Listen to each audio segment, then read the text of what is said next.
Hi ha qui pensa que davant un enemic implacable cal ser implacable.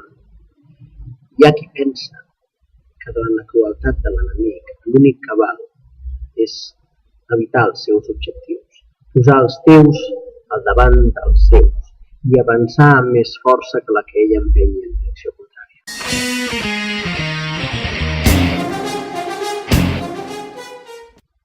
Hi ha qui pensa que les armes se les venç amb les armes, que les idees amb idees i que els sentiments, no se'ls pot combatre de cap manera. Jo no estic d'acord. Jo crec que davant un enemic implacable cal demostrar que ets millor. Jo crec que davant la crueltat s'ha d'ensenyar que hi ha un altre camí. Jo no crec que hi hagi ningú que sigui fonamentalment dolent. Pot haver-hi gent equivocada, pot haver-hi gent que ha estat mal educada, pot haver-hi gent que senzillament no hi toca bé. Però encara he de trobar algú que sigui incontestablement dolent.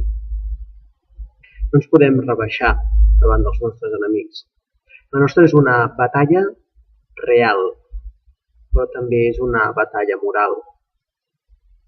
Els amics, aquells que ens estimem, allò que volem saber, tot això val molt.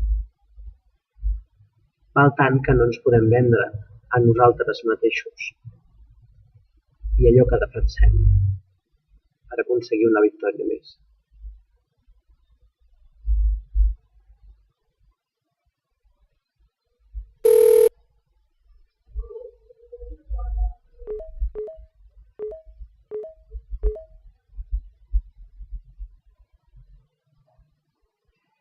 Eiko, em pots posar en contacte amb en Sikran? Gràcies.